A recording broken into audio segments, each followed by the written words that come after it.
Hello students, welcome to Kusum classes.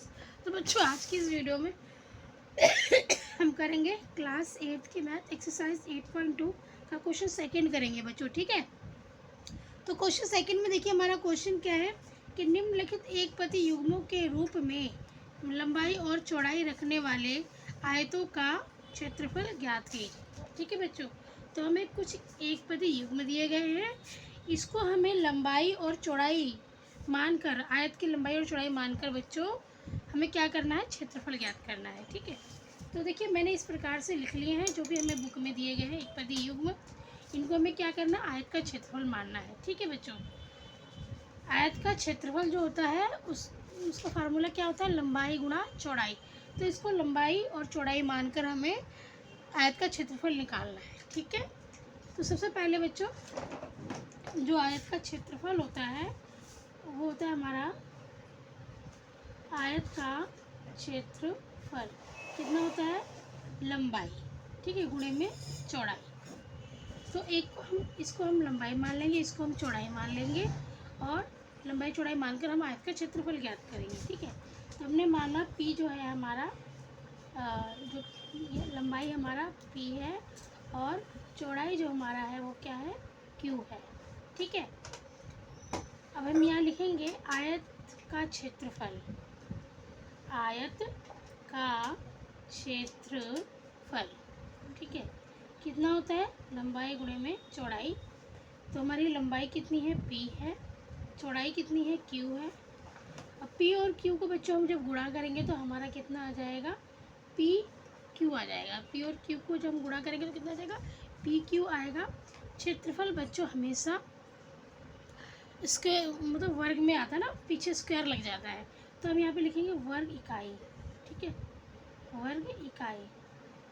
किसी भी चीज़ का जब हम क्षेत्रफल निकालते हैं तो यहाँ पे आपने देखा होगा स्क्वायर लग जाता है, मतलब वर्ग हो जाता है, तो हम यहाँ पे वर्ग इकाई लिख देंगे। ठीक है, अब सेकेंड जो पार्ट है ये है हमारा, देखिए इसको भी, ये भी एक पदी युग्म है, इसको हम क्या करेंगे, आयत का, एक को आयत की लंबाई मान लेंगे, एक को आयत की चौड़ाई मान लेंगे। तो चलिए इसको हम लंबाई मान लेते हैं और इसको मान लेते हैं चौड़ाई। ठीक है, अभी हम आयत का क्षेत्रफल निकाल रहे हैं बच्चों, हमने क्षेत्रफल लिख दिया बराबर में, लंबाई हमारी कितनी है 10 m और गुणे में चौड़ाई हमारी कितनी है 5l। ठीक है, 5 है ना, पहले हम संख्याओं को गुणा करेंगे, 10 पंजे 50, 10 पंजे 50, mn का गुणा हुआ तो mn ही आएगा। ठीक है, तो ये हमारा आंसर हो गया बच्चों, और इसके साथ हम वर्ग इकाई लिख देंगे। ठीक है, वर्ग इकाई।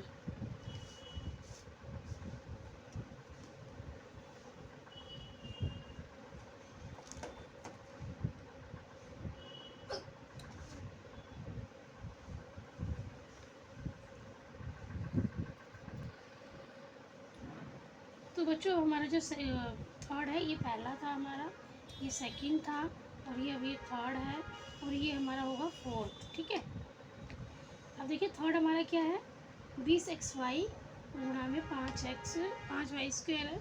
तो बच्चों इसको हम लंबाई मान लेंगे और इसको मान लेंगे चौड़ाई 5y स्क्वायर। ठीक है, अब हम क्षेत्रफल निकाल रहे हैं आयत का। तो देखिए लंबाई हमारी कितनी है, 20x स्क्वायर है, और गुणा में चौड़ाई कितनी है 5y स्क्वायर। ठीक है, तो 20 पंजे कितना होता है, 100 होता है बच्चों।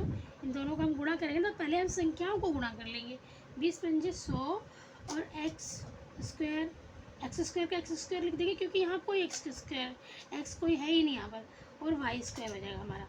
तो हमारा कितना आ गया क्षेत्रफल, 100x स्क्वायर y स्क्वायर। ठीक है, वो वर्ग इकाई। ठीक है बच्चों, अब हम करेंगे ये फोर्थ। देखिए इसको हमने माना 4x को लंबाई और इसको हमने माना चौड़ाई 3x स्क्वायर को। ठीक है, अब हम क्षेत्रफल निकाल रहे हैं। पता है आपको आयत का क्षेत्रफल का फार्मूला क्या होता है, लंबाई गुणा चौड़ाई।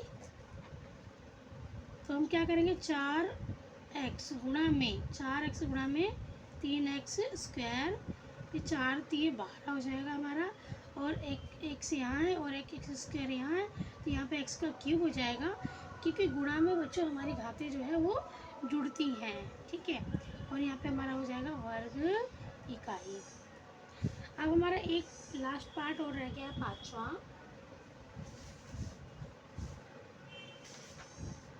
पाँचवा है बच्चों हमारा 3mn,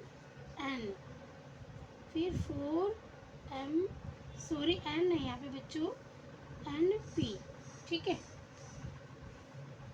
अब देखिए इसको हम लंबाई मान लेते हैं, इसको चौड़ाई मान लेते हैं।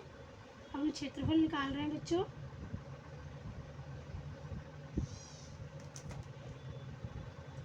थ्री एम एन गुणा में 4mp, ठीक है। तो 4 3 12 हो गया।